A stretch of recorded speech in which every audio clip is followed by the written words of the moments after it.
All right. All right. Good. Hello, Chief. Hello. Kumusta lahat? Johnny. Wala na. Happy teenager again. All right. Johnny, Rap, Tekla, Ed, and Mags. The only thing I can say is uh, uninstall and then install again para ma-update yung apps mo para makapakinig ka. Okay. Okay. Nakinig naman ako, Chief. Hindi, si, ano, I'm si Mags, si Mags.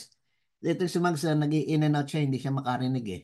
So, hindi niya naririnig. And the other time, ganun din ang nangyari. So, that's the only thing I can recommend. And good evening, D5.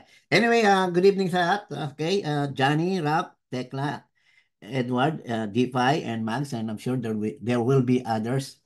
Hanapin ko lang yung ano natin, ano, yung tema natin, ano yung pag-uusapan dahil maraming nagre-request tungkol dito sa ayuda na to. Okay? And I think we briefly discussed this last time dun sa 100 peso wage. Okay? Na nire-recommenda. Alright. Tapos, ang nakita nila, most recently, yung sa Davao, nagbigay ng 130 million. Okay? Ako, ang na-notice ko, yung mga malalaking cheque. Tapos nakalagay, land bank mo ang kinuha yung pera sa gobyerno kasi land bank eh. Tapos, pero ang sinasabi, galing daw sa mga congressman. Okay? Hindi ko alam ang policy. Kung ang Congress merong isang, tawag dito, may isang paraan na namimigay sila ng pondo for this. Right? So, yan muna. Tapos yung pangalawa, yung Sikihor, na binabanggit pa na ang mga tao ay pilit na pinagpipick up at isinakay para pumunta rin sa isang lugar para bibigyan ng mga pera at ayuda. Alright, and that's the second one. And then most recently, itong sa Sultan Kudarat, ha? Na ayon do sa parang governor yata yun o hindi ko masyado narinig yung title niya dahil nagsasalita 100% suporta raw sila. Okay? So it makes me wonder, ba't kayo magiging 100% suporta dahil lahat ba tumanggap sa ayuda? Okay, ang pinag-uusapan ngayon, merong 4 piece na at merong pang AKAP at merong pang AICS. Okay. Ang mga kritisismo na at mga batikos ng mga kung sino-sino ay bakit daw namimigay ng pera? Ito ba ay gagamitin para ang mga kandidato, yung mga nakaupo na, ay hindi na matalo? Ayan ang mga puna ng iba. Bakit ba kailangan pang magbigay ng ayuda? Pondo naman ng gobyerno yung pinamimigay nila. Alright. May ng mga batikos. At talaga namang yung iba nagagalit dahil wine-weaponize daw nito ang mga kandidato para sumikat sa pera ng gobyerno. Ang katanungan ito ba yung mga pang-aabuso, pamumulitiko, o ina-address lang nila ang kasalukuyang pangangailangan ng taong bayan? Yun naman ang sabi ng iba. Okay? May katwiran daw na mamigay dahil nga after COVID, hindi pa rin nakakaano yung iba. Okay. Tapos yung iba naman, sabi naman, pera daw ito ng mga Marcos. Yung katulad niyan sa Pasig Rehab. Meron daw conduit, ganyan. At yung pagbili raw ng bigas sa next 5 years. At itong pati sa AFP modernization, hindi ko alam yan sinasabi lang. Alright. Ngayon ako ito para lang malaman nyo where I come from. Okay. Sometime May 2023, nakalaban ko si Justin Imbag or Justin Manila at saka yung isa pa, I think it's Ivan, hindi ko alam kasi yung boses ng. Ang pinagtalunan namin is Isko Moreno. Okay? Tapos ang sinasabi nila is kasi daw, kailangan daw tulungan ng mga mahihirap. Doon ako nagagalit. From the very beginning, the last 3 years na pumasok na ako rito, I don't like poverty porn. Ngayon, ginagamit ng politiko ang mga mahihirap para kumandidato or para sa kanilang mga programa. Even the president himself, I criticize, sabi kong ganyan, lahat across the board, lahat ng kandidato, nasasabihin tutulungan ng mga mahihirap. Okay? Kasi sabi ko ako, laking mahirap, wala namang natanggap na tulong o naalalang tulong sa akin o sa pamilya ko, except na nung nag-college ako, doon ko naramdaman yung tulong, yung Scholarship Foundation ng Andres Soriano. Kaya natanong ko nga dyan si Edward kasi yung Lasal, Yun ang parang pinaka-sponsor ko yata Andres Soriano Okay? Kasi pag umingkap ka ng ano, sa ano yung sa Student Scholarship Foundation doon, biruin ka ng mga ano si Mrs. Abrenica, yung may ano, tapos may mga sekretary sila doon. Oh, tanggap na naman kayo ng mga stipends nyo, ha? Galing kay Marcos yan, galing kay ganito yan, ganyan. Yun ang mga sinasabi. Okay? So, yun lang ang natatandaan ko na tulong na natanggap ko sa gobyerno. Other than that, growing up, hindi ako umasa. Okay? O, ang mga magulang ko hindi umasa. Pero ngayon, to come to think of it, arang naalala ko, pumipila kami doon sa bigas ng 1973 or something. Di ko alam ba't kami pumipila sa bigas. Pero yung bigas is may kasamang mais. Okay? At sa murang halaga. Ewan ko kung anong rice crisis at that time. Talaga naman dati na kami may crisis. Nadagdagan pa na doble yung crisis. So just the same, ang topic natin is ayuda, ayuda, ayuda. Okay? So from there, pakinggan natin ang iba't ibang saloobin. Kung nararapat ba ang pagbibigay ng ayuda na o nagagamit ng ang pondo ng bayan ayon ng batikos ng iba. Specifically, ang sinasabi nilang pilit is si SMR. Talagang ang lahat ng nababasa mo sa social media, at least sa social media, kasi dito sa mga tinatanong ko sa Facebook ng mga kamag-anak, kabigay-bigan, hindi naman daw nila iniintindi yun dahil mga anak daw nila nakakapagtrabaho ng maayos at maganda naman. Kaya sabi nila, alam mo, swerte kami, hindi na kami naapektuhan sa mga ganyan-ganyan. Pero I'm sure kung meron mang naapektuhan ay yung mga tricycle driver, yung mga ganito, wala tayong magagawa dahil yun ang kapalaran nila. O, yun ang sagot sa akin dahil paano panay ang pakita ng picture, mag-staycation, tapos pupunta sa kung saan-saan, tapos matutulog pa sa hotel. Mga social na yung mga kasing edad ko Yung mga, mga anak nila, sustentado na sila So, we'll start with Johnny. Kanina nagtaas ka ng kamay, tapos si Rafael, si Teclara, tapos si Edward. Tingnan natin ang inyong mga pananaw. Johnny, ano bang ano dyan sa inyo? Meron ba mga ayuda? Nakatanggap na ba pamilya mo? Wala. Nothing. Nothing happened. Bakit Naghihirap wala? kami Wala, I mean, wala ko naghihirap pero I've heard about someone like neighbor told me yung nagbibigay ng bigas. Yun lang. And yeah, we're still struggling financially. Struggling pero hindi kayo binibigyan ng bigas. No. It's from my neighbor lang. And there's a payment for that. Ganun ba? So, At least naman na I still we're still, laban lang kami. For the ayuda, I don't, I, ayuda is kind of good when it comes to emergency lang. Like emergency. Sa Bagyo, Lindol, or something like that. Yung hindi yung continuous ayuda, but circumstances cry for ayuda, it should be given. Yes, that's my point of view when it comes to this topic. Kasi if you always give them ayuda, maging depende ang tao, and yes, it will create a very lazy society.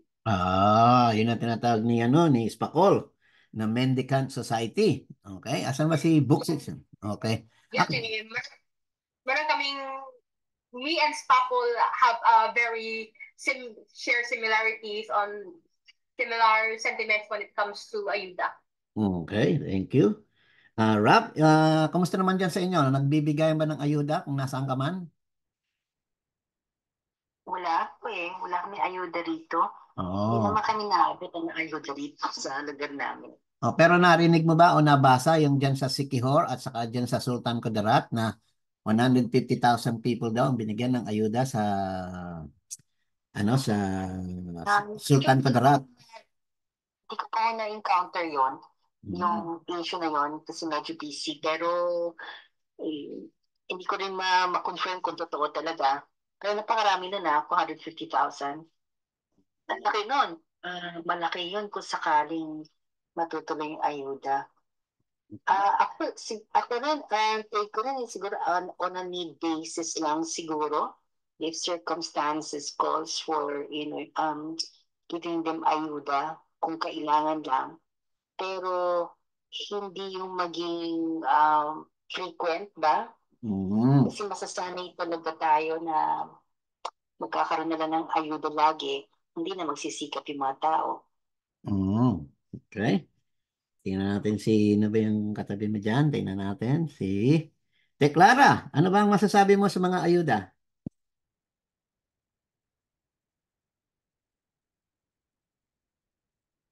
Clara, can you hear me? O gising ka na ba? O nakikita mo yung picture kong poging-pogi nung inimbento ko lang tong picture na to. Maraming kasamang mga Amerikano sa album. Pinagawa ko lang yan sa LA. Clara. Yeah, okay, lilipat tayo. Hindi tayo naririnig ni Clara. Mukhang nagkakapi-kapi pa. Edward! Ito si Edward. Edward, ano bang, ano mo, dyan sa, lalo na sa Sikihor at saka dyan sa Sultan Kudarat. Ang nakakagulat eh, bakit Sultan Kudarat? Why was, ano bang meron sa Sultan Kudarat at sila ang napiling bigyan? Ano, no? Bigayan para? Oo, Sultan Kudarat, may, ano eh, sinasabi nila, si SMR daw, ay namigay daw ng ayuda or something dyan sa Sultan Kudarat at yung gobernador, mga bata pa, mga 30 years old, sinasabi na buong Sultan Kudarat ay nagpapasalamat at sumusuporta. Hanapin nga natin uli yun ha. At yun ang sinasabi dahil bakit daw namimigay siya at sabi inutusan daw eh. Tingnan natin ha. Sultan Kudarat, no, nabas, tawag dito, may ano yan eh, sa Sultan Kudarat, ayuda. No, may video pa nga eh. Kaya nga nakakagulat eh. At nasan na yan ha? Napanagnipan ko na naman ba yan? Mahirap ng mga gising ko. Katulad kagabi, alas 2, nagising ako eh. Kung anong mga, ano, sabi ko, tingnan na nga, ilabas ko na nga itong ibang litrato na to. Sana, Ayuda by SML. Pero ang sinasabi nung ano, tanggap ng ayuda, nagpapasalamat sila ng buong puso kay SMR at napansin ang kanilang probinsya at lahat daw sila ay sumusuporta. Dahil siyempre naman, kung lahat kayo bibigyan ng pera, hindi, 150,000 lang naman ang sinabi na bibigyan. Hindi ko alam ang population ng Sultan Kudarat and I don't know the reason why Sultan Kudarat was actually selected para mabigyan ng ayuda. Yan ang ano pinag-ano ko eh. Pinagtataka ko bakit ano. Saka yung isa pa, yung ito, Sultan Kudarat, meron pala kasi ayon, serbisyo fair. Umarangkada na. Yung pala yung sinasabi, iba-ibang serbisyo, programa at ayuda. Tampok sa bagong Pilipinas. Ayun pala, mabuti pala, binasa ko. Sabi ko na nga, be. So, yung pala yung sinasabi nila, ayuda, dahil may kasamang ah, serbisyo fair dyan sa Sultan Kudarat. At doon nagkaroon ng mga ayuda raw. Okay, pakinggan natin ng mabilisan kung merong kung anong sinasabi rito. Now, an extraordinary story about a man who rescued refugees at the mercy of Hitler's invasion. Nagsimula ng dagsain ang one-stop shop caravan ng Bagong Pilipinas Servicio Fair sa Sultan Kudarat ngayong araw. At kaugnay niyan, kumuha tayo ng live update mula sa ating senior correspondent na si Bella Las Boras. Bella? Dominic, talaga namang serbisyo overload ang naranasan serbisyo. dito sa Isulan Sultan Kudarat matapos ilunsad ang bagong Pilipinas Serbisyo Fair na dinuluhan din ng Ayos, matataas na opisyal maginawa. ng pamahalaan sa Yan. panguna ni House Speaker Martin Kaya Romualdez. patay tayo sa Bago pa lang SMR. kanina, nagsana ang mga kababayan natin dito sa Sultan Kudarat Gymnasium. Inaasahang nasa 100,000 nating kababayan ang darayo rito. Ang bagong Pilipinas Serbisyo Fair ay isang HDSWD, TA, DOTR, DFA at marami pang Iba-ibang agency kaya pala eh. serbisyo overload talaga ang ating mga kababayan. Serbisyo. Bakit yung sinasabi sa akin ayuda eh? Okay, tingnan natin. Isang mahalagang proyekto ni Pangulong Ferdinand R. Marcos Jr. ang BPSF. Okay, BS. Kung kailangan pa ng mas mahabang panahon, tulad ng pamamahagi ng ayuda at bigas, maaari pang ipagpatuloy yan sa iba't ibang munisipalidad. Apparently, nagbigay talaga ng ayuda at saka bigas. Yan ang maliwanag. At ipinakita o pina-introduce ang mga programa ng gobyerno. Bakit kaya sinasabay ang ayuda at kaninong pera ang pamimigay ng ayuda na ginawa ni SMR? Yun ang katanungan nila sa akin. Bakit daw namimigay at bakit laging si SMR actually meron pa nagpakita na Chief, tingnan mo siya, ang sabi ni Lacson, hindi raw part of legislation ang pamimigay ng ayuda. Okay, Edward, ikaw ba ano bang sa tingin mo diyan? Sa Sultan Kudarat na yan? Wala, papaano lang yan para visible siya. So si SMR ang sumasabay siya dun sa programa ng gobyerno. Pa lang yan. Okay. So, pwede naman sigurong ang gumawa na lang noon ay mga representante at kung sino at galing sa executive. Halimbawa, kung si... Di ba? Bakit kaya hindi na lang si Vice President Sara Duterte naman ang paminsan-minsan na siya naman ang mamahala para naman makita na ang executive department ay tinutulungan ni VP Sara sa halip na puro si SMR. Si SMR, dahil sa balitang pinarinig mo, parang lumalabas, inutukusan siya ni BBM. Yun nga, bakit kaya hindi naman utusan nga si VP Sara para makita naman ng bayan na hindi lang si SMR ang pwedeng pumunta sa mga ganyang serbisyo fair. Hindi natin alam yun kung bakit. Diba? Okay. So, isang magandang katanungan yan. Kung si SMR man maikinig, para sabihin niya, ako inutusan eh. Okay, at saan man si VP Sara, nandun naman siya, pwede naman siya mag-volunteer. Ngayon ako nakakita, congressman inutusan ng presidente. Ang congressman ang inutusan ng presidente o inutusan ng... Separate branch of government yan eh. But why is he taking orders from the executive? Ayun, ang ginano mo. Okay, so pwede... Pero, bakit ganun? Okay. Okay, pwede namang ibang padala ng kung mga cabinet secretaries na lang or DSWD na lang ang bahala. Yes. Naman trabaho ng DSWD. At saka kung sino-sino mang mga respective cabinet secretaries na nagpo-provide ng serbisyo, kung anumang serbisyo yung sinasabi ron. Alright, ha? So, yan mga kababayan, kung naikinig man kayo mamaya dyan sa YouTube, yan ang isa sa mga tama namang panukala na pwede namang mga cabinet secretaries involved kung ano man yung mga serbisyo pairs na pinapakita. Okay, asan na si Boxiki? Wala si Boxiki eh. Okay. Dipay, ikaw ba, Dipay, dyan ba sa Baguio, meron ba tayong natatanggap dyan? Si Magalong ba, namimigay ba ng kahit na ano? Pahinga natin si Dipay. Bad, ano bang meron dyan?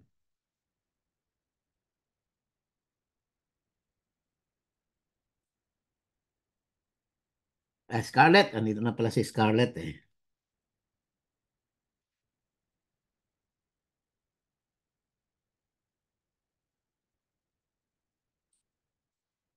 Oh. Scarlett, good evening.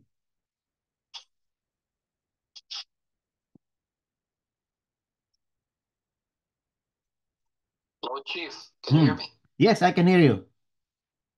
Yeah, I cannot hear anything na may ayuda, otherwise pipila ako.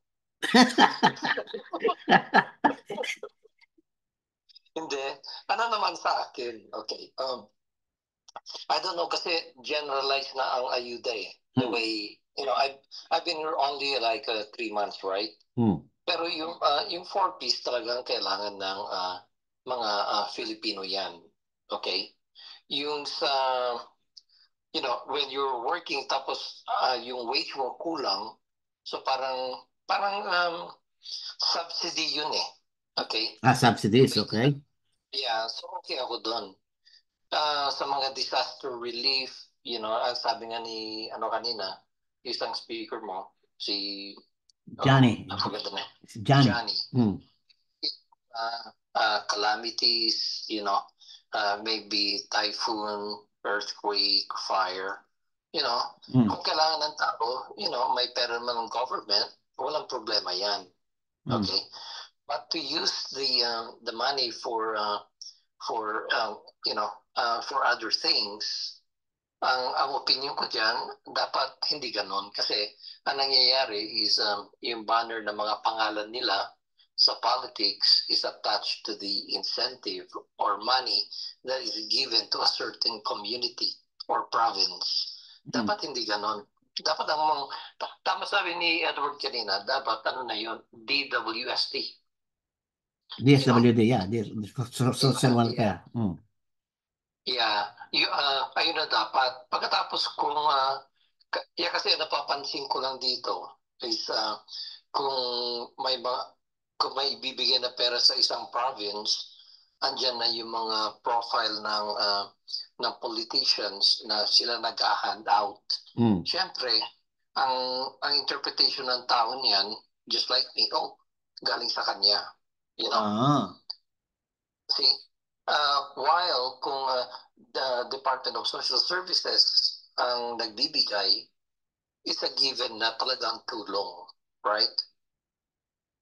So yun yung ano ko. But this is the only country that I've seen na ang daming benefits ng mga tao talaga. That's why, if you're a Filipino and you are accepting some benefits or a lot of benefits, magpasalamat na lang kayo. Kasi in other countries like America, if you're really indigent, you'll be lucky to receive, some Medicaid. If you qualify, you get your Medicaid card and you get your weekly allowance, which is what, $198. Wow, ano yung Medicaid na yan? Hindi ko alam yan Anong 198? How do I get that? Hindi ka qualified. Hindi ka daw qualified. Yung talagang walang-wala. Okay. So ako wala lang, hindi naman walang-wala. Okay, tama naman. Yeah, yung unemployment niya kulang, so there as unemployment. So yun. Yeah, wala siyang bahay, nagre-rent, 3 anak, 2 anak, yun ang mga tinutulungan ng Medicaid. So you're saying na sa Pilipinas, kung maia-adjust lang natin ang ating mga ayuda, wherein we actually identify which families actually make yung tinatawag nating threshold, yun ang pinaka-limit ang poverty line, tapos 3 or 4 ang anak mo at hindi mo kaya, doon ang magkakaroon ng tinatawag nating, ano yan? Ano tawag dyan? Food stamp, okay. ang ibibigay or a certain cash benefit para may, may pambayad ng tuition ng bata or whatever, I'm all in agreement for the assistance of the needy. Yun talagang nangangailangan. Para hindi maabuso ng sino-sino. Yes. And for me, maraming mahirap dito sa Philippines and kailangan natin tulungan. Okay.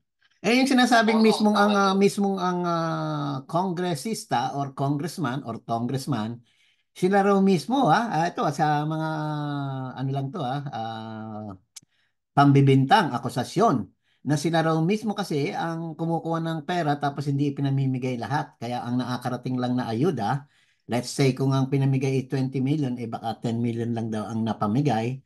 Tapos along the way daw, kumuha si kapitan, si ganito, si ganyan, hanggang sa napamigay is 5 million. Kaya nila kinagagalit yung ayuda. Hindi naman yung nagagalit sila dahil nakakatanggap ng ayuda ang taong bayan, kundi yung the manner it is being given. Parang hindi na raw pinag-aralan. Ang tagal-tagal na raw ng mga ayuda na yan at nadagdagan pa nga raw yung 4Ps, meron pa raw AKAP at saka AICS. Kailan daw ba mai-streamline ang process? Kailan daw ba mapag-aaralan kung paano matutugunan yung tamang pagbibigay ng ayuda? At sa halip na nagpapaligsahan daw ang Senado at ang Congress sa pamimigay ng pera ng tao, pera ng bayan, yung mga taxpayers' money. Yun ang sinasabi. Ikaw ba, Bad? Ano bang ano mo dyan? Sa Baguio, meron bang ganyan? Wala akong naririnig. Actually, yung caretaker namin dito sa bahay, okay? It's considered already a family friend.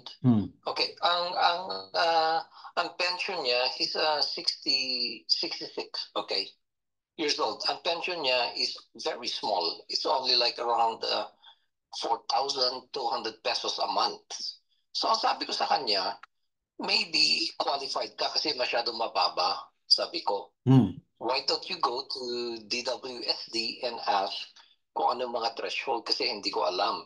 But ang kailangan mo talaga directly kung anong mga requirements or minimum requirement para makatanggap ka. Kasi ang dami kong nababasa sa Twitter, sabi ko, Kasi ang ano kasi dito is it's not centralized, Chief. Yung ano nila, yung pagbibigay ng mga ganyan. Kung centralized man, bago darating sa tao, and this one I hear it every time. Okay? First hand sa mga ibang kaibigan ko ng kaibigan nila. Yung halimbawa, example only, kung yung ayuda binigay sa'yo, entitled ka ng 5,000, ang dumarating na lang sa kanila is 3,000. You know? Iba-iba, imbis na lang. Yes, so totoo yung mga haka-haka na naririnig mo. For me, I haven't witnessed anything. I hear something, pero that's a hearsay. See? Kaya sa akin, out ako dyan sa topic na yan. Kaya bigay mo na sa mga mas qualified. Okay? Okay. Thank you. Okay. Ito si Buxi. Okay, meanwhile, babasahin ko lang to tapos si Buxi may nagpadala rito okay? At basahin natin Right. Sa Pilipinas, there is a competition to dole out ayudas without concern on the impact of those, without the impact of this on the deficit. Nagkakaroon tayo ng deficit ayon daw sa ayuda. Ayon dito. Sige, utang pa at maraming klase ng ayuda na naiimbento sa Pilipinas. 21st century na, pero Pinas is still moving towards a mendicant society. Bakit kaya? Ayan yan ang sinabi niyan. Tapos yung isa, asan na yung, ito, babasahin natin to Alright. Asan na ba yun? Ito. Ayuda ay inabuso ng mga politiko. Ginagawang pulubi at dependent ang mga mamamayan instead na bigyan ng permanenteng solutions ang mga problema ng bayan. Magkano ba magkano ba ang AICS tupad AKAP, sabi niya, mali yung spelling niya sa ibaba, binigyan niya AKAP not ako. Magkano ba ang AICS, tupad, ako, 4-piece, etc. Ang ayudang 2,000 o maski 5,000K hanggang saan aabot? Ayan. Permanenteng solusyon ang kailangan, hindi ayuda. Alright. Yung tinawagan ko kahapon, si Johnson Dizon, kaklase ko yan ng grade 5 sa grade 6. Siya na ang namamahala ng pamimigay ng ayuda dyan sa Casanyas, Sampaloc, Manila, Blumentritt. Matagal na sila dyan, talagang ancestral house na ni Johnson. Ang pangalan niya talaga is Rodolfo. For whatever reason, since grade 6, grade 5, Johnson ang tawag namin sa kanya. Anyway, ang sabi niya, namimigay sila nung unang-una yung tigpa 500 pesos bago rin yung naging 1,000, 500 pesos sa senior citizens.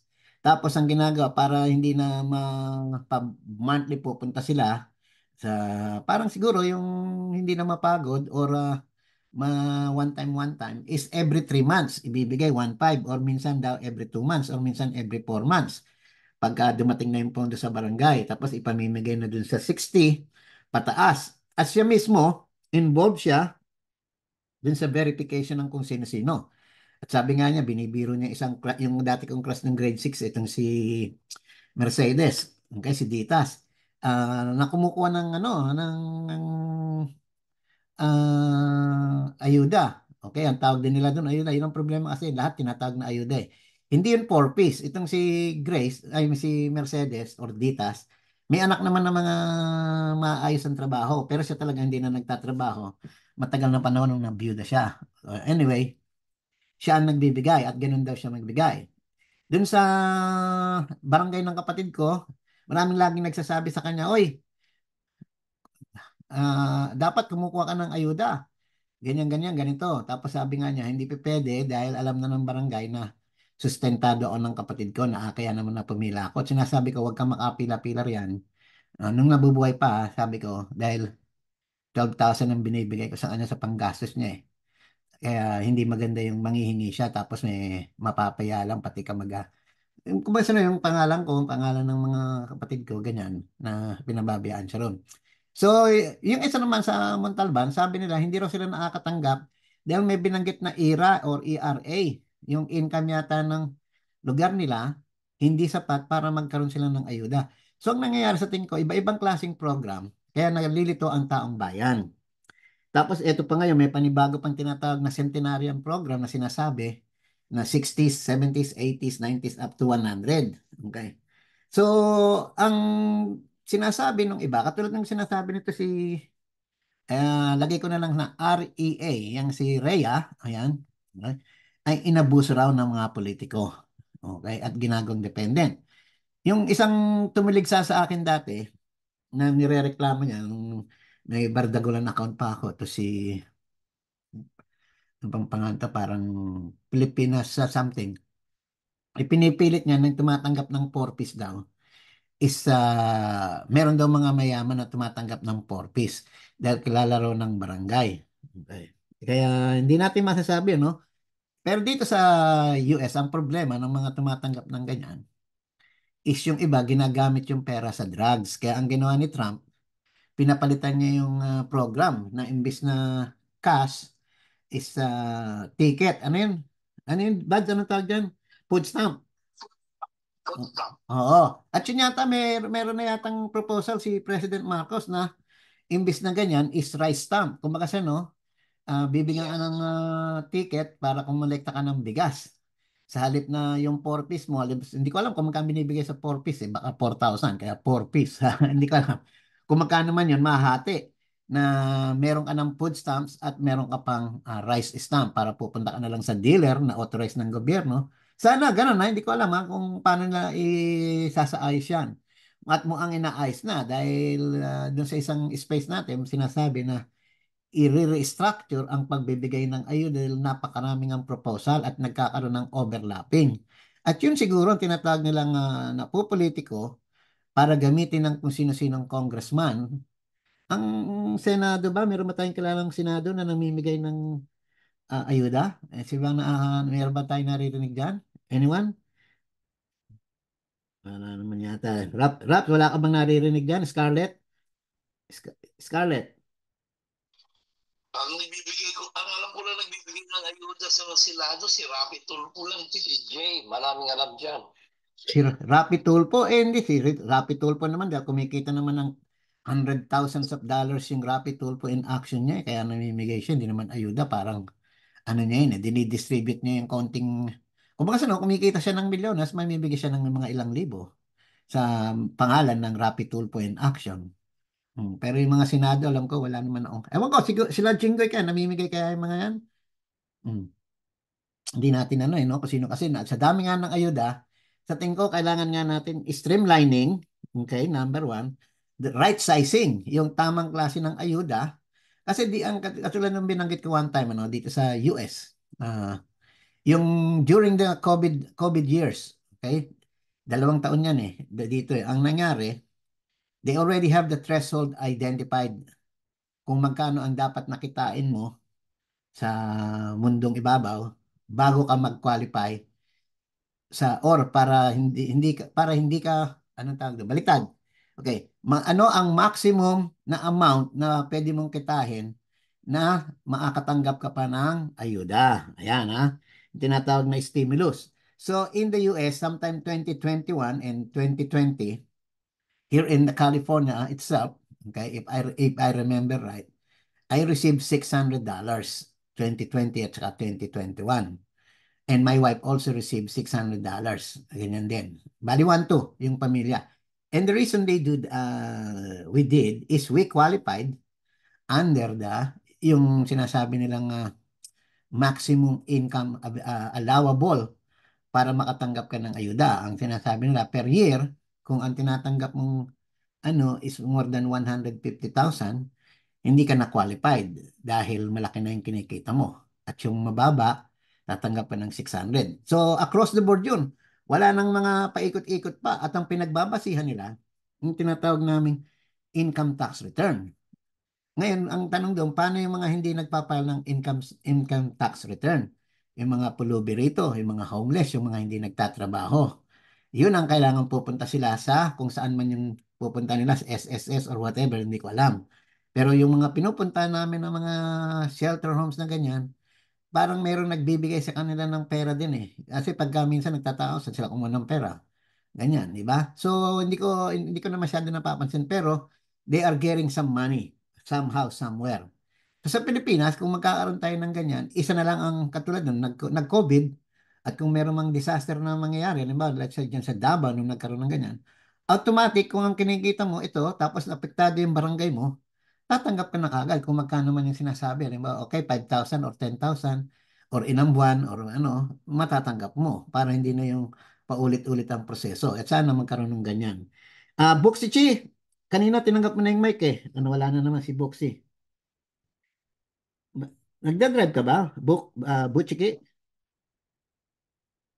Nagdadrive yata ito eh. So, Chief. Go ahead. Chief. Oh. Okay. Sa yung sinasabi mo 600, ganito ang structure nun. Okay. Ang sabi mo, pretending is $150,000 and below, ang income mo, based on taxes, you will be qualified for that for $600, right? Yeah. Okay. However, my twist yun eh. Okay. If you are under 150 and then may 600 ka na as a parent, may isang dependent ka, so that's another $600. And then if you have two dependents, that's another $600. Okay? So, depende kung ilan yung anak mo. Yeah. Tama. Oo. Yeah. Okay. Nataon na So, adult na yung anak ko, kaya hindi na siya tumatanggap eh. Meron na siyang sariling 600 sa sarili niya dahil nagtatrabaho siya. Yeah, so ang ano lang dito kasi ang problema sa Philippines, hindi nila, wala silang system na nagsasabi na ganito yung income mo per se kaagad. Alam na nila kaagad. See? Kasi it's based on taxes. Pero ang problema dyan, maraming taong hindi nagpa-file ng taxes kasi mababa nga yung income nila. Informal economy pa. Yeah, so mahirap dito sa Philippines makontrol eh. It will be based on the barangay survey already, the lowest part of the government. Certification ng barangay. Yes, kasi it plays a big role dito sa Philippines. You know, kasi section lang ang naapektuhan eh. Ayun. You know, but they can do it, but it takes a lot of data analysis. You know, wala silang data dito eh, kukonti. Unlike sa atin, you know, it's all computerized and all the systems are talking to each other.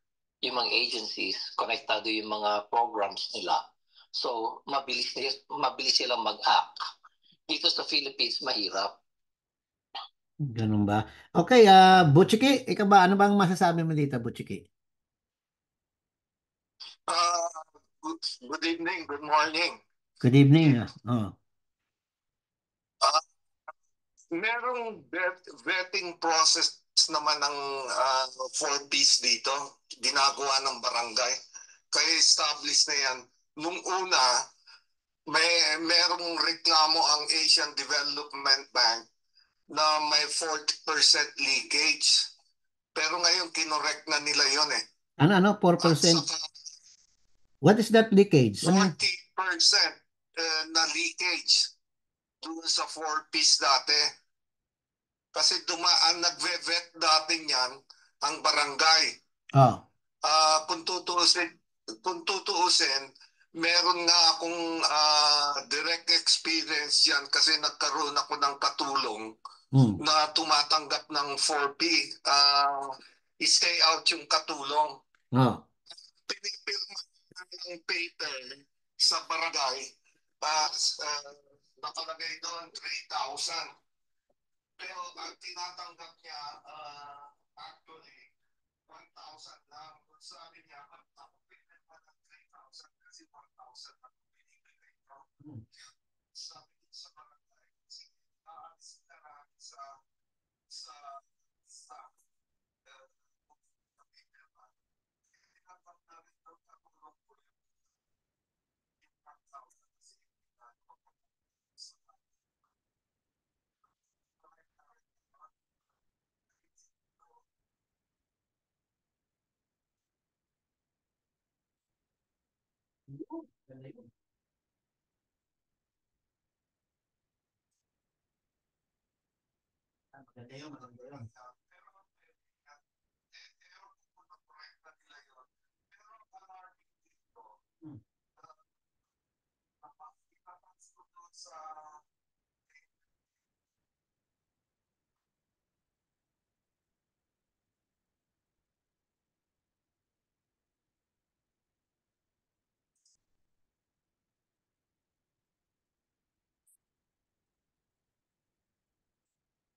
it reaches up to 3 billion.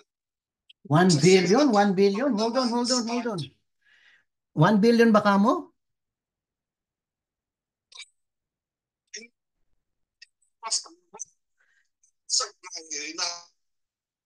Matindi, no? Ang pondo ng bawat senador.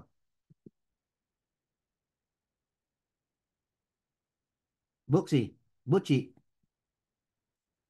Sorry na, intro tuloy kita na, wala ka tuloy. Tuloy mo lang, Butchie. I think that 1 billion is too much, Chief. Kasi 1 billion times 200 congressmen, that's 200 billion. Kaya nga nagulat ako eh. Baka magiging parang Amerika tayo, 34.3 trillion in debt. See? Hintayin natin bumalik si Butchie kay Scarlett, basahin ko itong sinabi mo, no? I suggest that ayuda be given predetermined na ang beneficiary. Just like in the pandemic, trabaho yan ng barangay LGU. Now, if you want to create a check valve, offer a hotline via CP directly to Congress if that's their worry. No more need for posters or tarps. Ayan, tama naman. Ba't pa kailangan may mga tarps na namigay si ganito, si ganyan? Balik natin kay Butchie. Butchie! Asan ba ito? Nawala naman. Naglalakad siguro ito, nagdadrive. Go ahead ba, Butchie?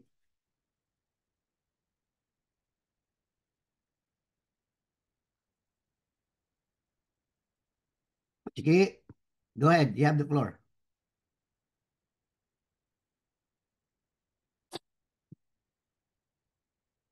Nahirapan siya magano. Yan nga ang inaano natin dito is kung kailan tayo magkakaroon ng streamlining the process. Kung paano mapapanatili ang tamang pamimigay ng ayuda nang hindi naaabuso. At yun na nga yung sinasabi mo na nilagay na sa ATM, tama rin yan. Yan ang mga dapat nating marinig sa bawat barangay at sa bawat ahensya ng gobyerno kung meron man, hindi na kailangang i-distribute. Meron naman tayong national ID system. Go ahead, Butchie. Are you ready? Pag hindi, bibigay mo na natin. Ayun pala, go. Dito sa protection ko. Anyway, hanggang doon, yun yung sinasabi ni Lito Banayo doon sa article. Kada congressman, parang pork barrel na. I don't know if it is really given as an ayuda. Pero kada isa is entitled to 1 billion ang congressman, 3 billion ang senator. I don't know how true that is. Pero nandun sa article ni Lito Banayo. Copy? Yeah, bali 320 billion or plus. 300 let's say 300 congressman at saka napakalaking bagay ngayon. So hindi wow, kung totoo yan alamin nating maigi yung sinasabi ni Banayo. Okay, teka, nandito pala si Jay. Baka meron siyang information dito na nalalaman. Pero bago kay Jay, si Captain Jack muna. Captain Jack, go ahead please.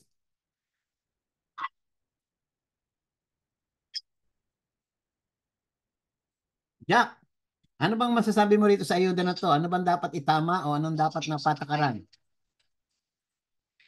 Yeah. Ang masasabi ko lang sa ayuda na to, kilala nyo ako, hindi ako paboro dyan. Pero yun nga, dahil sabi ko nga before, na because of what the Dilawan has done for more than 30 years, na set up lahat ng problema.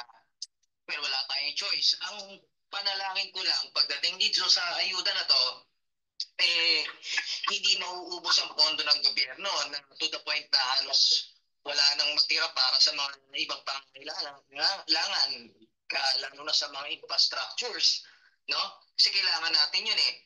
So, I'm just hoping na itong ayuda na to ay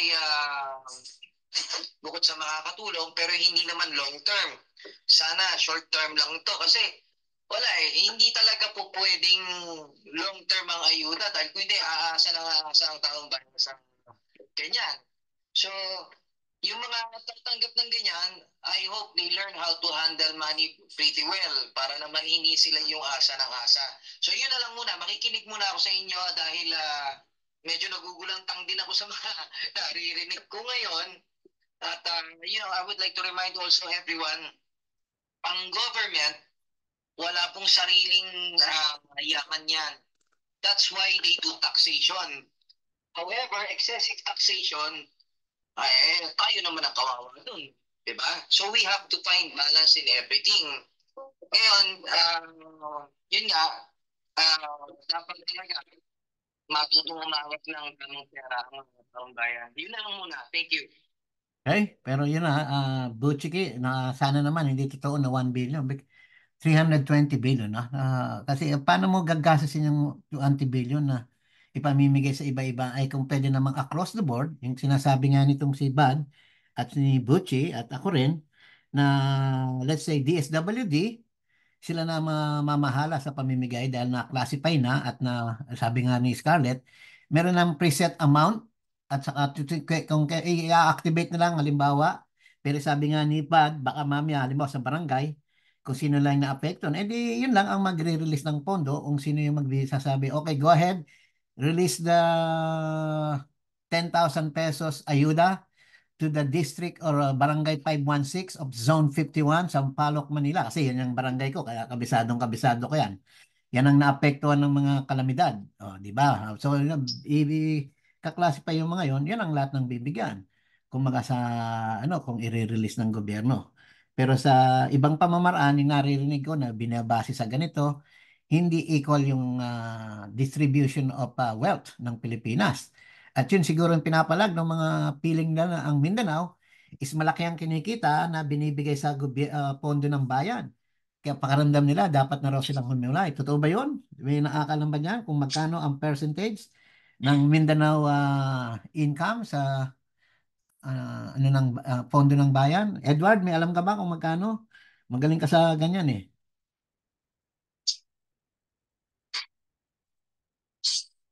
Ed. Tutulog na si Ed.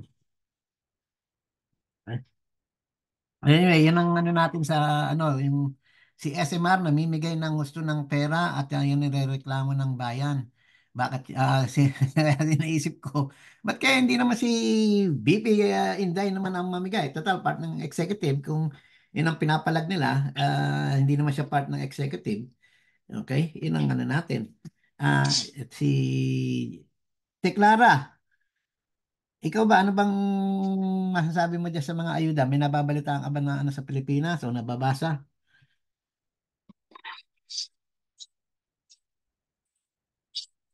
Hmm. Go. Yeah, go.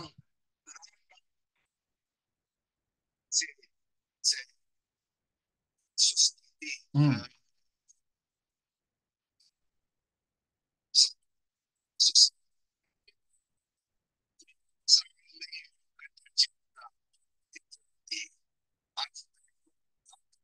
Sustainable.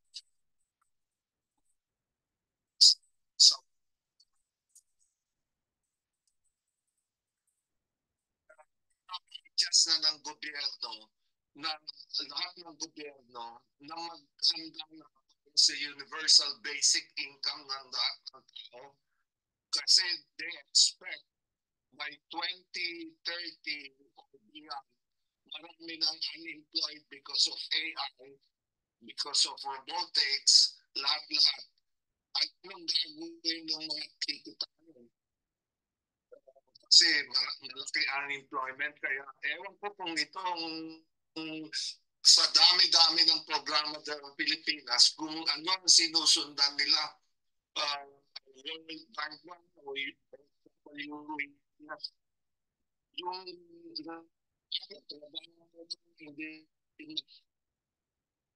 universal basic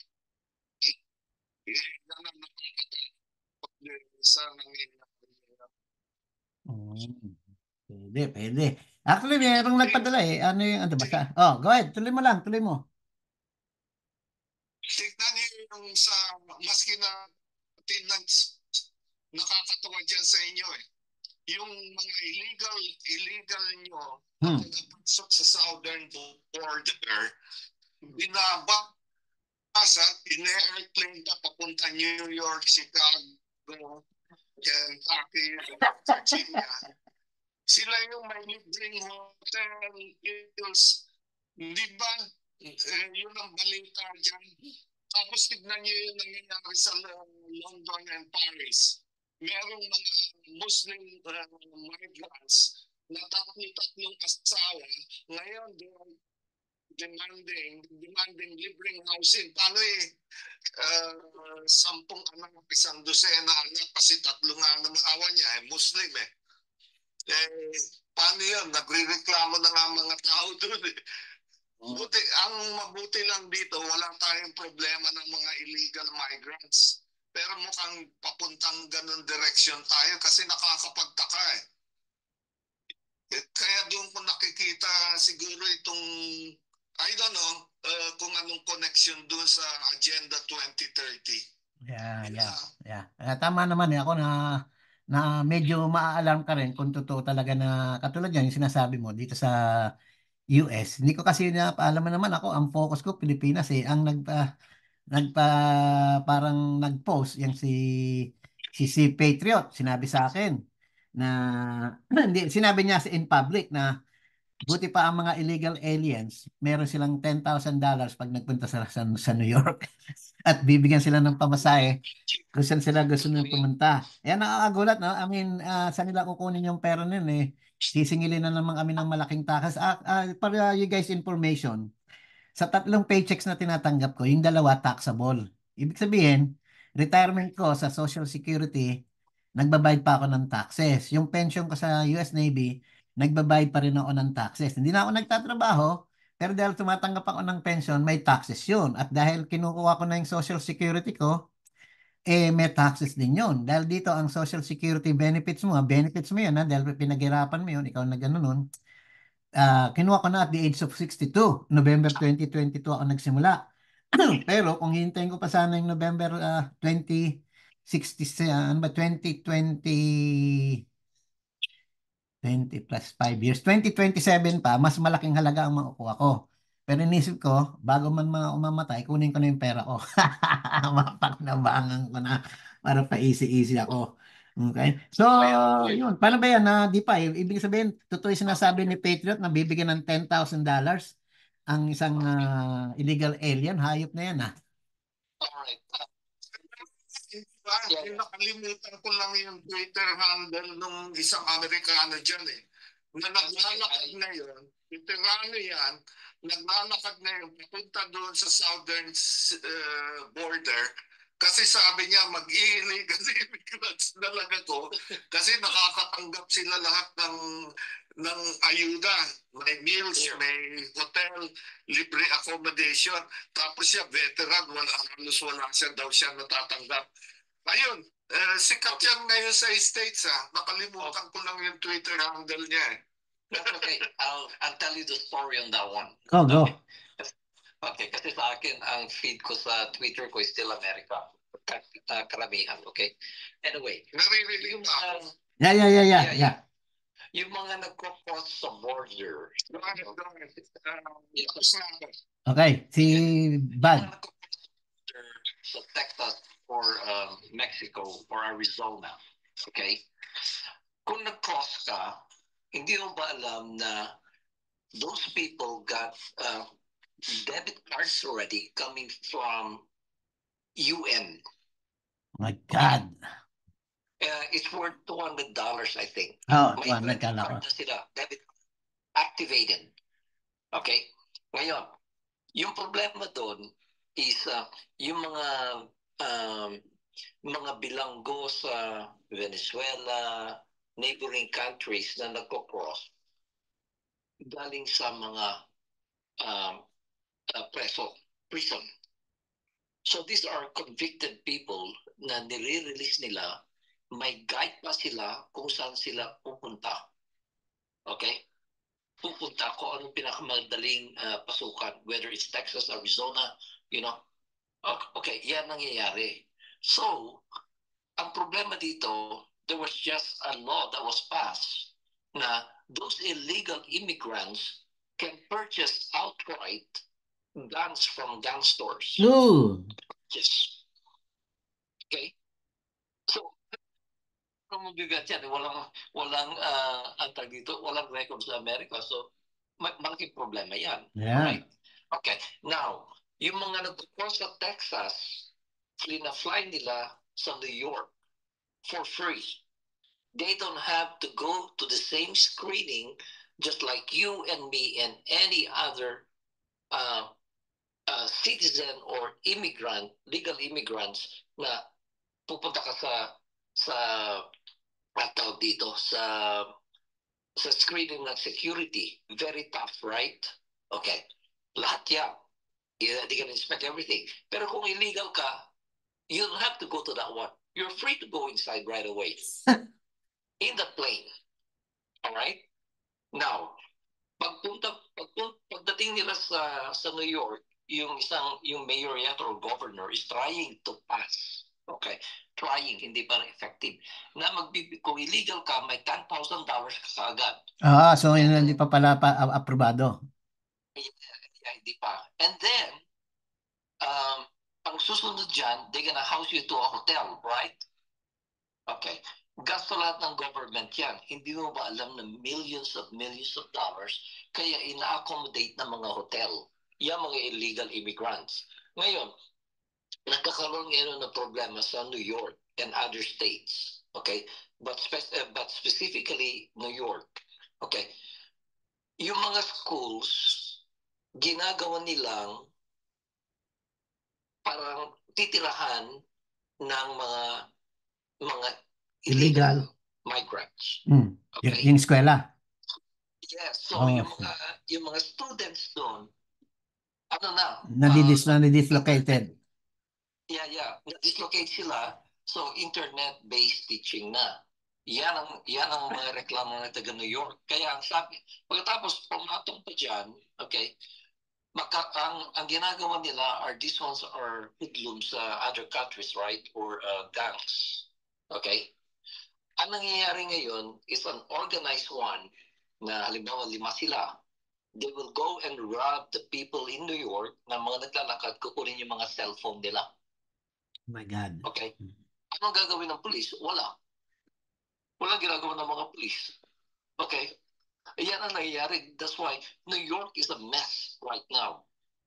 Okay? Plus yung case ni Trump na $355 million pinutangan ng bangko, binayaran niya, itong judge na to, sinabi, you are liable.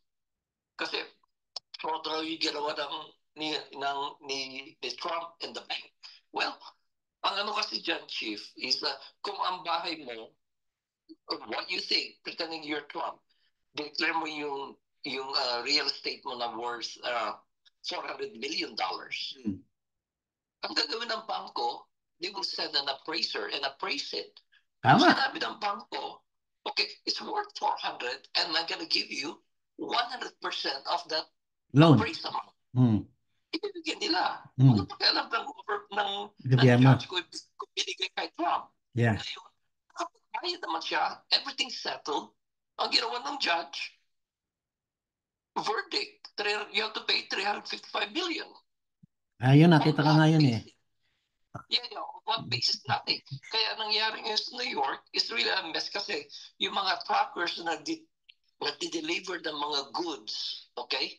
Food, vegetable, everything, nag-strike sila not to deliver. So, magkakaroon ng economic collapse ang New York. Yun. Kaya lahat ng mga businessman ngayon na andyan na, binibenta yung mga real estate nila and they're transferring to the Midwest. See? Oklahoma, Florida, pati Florida, they're transferring there. Yan ang nangyayari. But going back to the Philippines, it's really very hard to quantify kasi ang daming ayuda in general. Hindi mo na alam kung saan ka kukuha sa kadami-dami. Okay. At yun nga sinasabi natin na kung paano natin ma-streamline or the correct way of doing business. Kasi yung sinabi mo nga, marami. Ito, binanggit nitong isa, si REA. Meron ng AKAP, meron pang AICS, meron pang TUPAD. Alin ba talaga ang dapat? Alin ba ang dapat tugunan? Alin ba ang long term? Alin ba ang regional? Alin ba ang coming from disasters only? Go ahead, Jack. Ano bang masasabi mo dyan?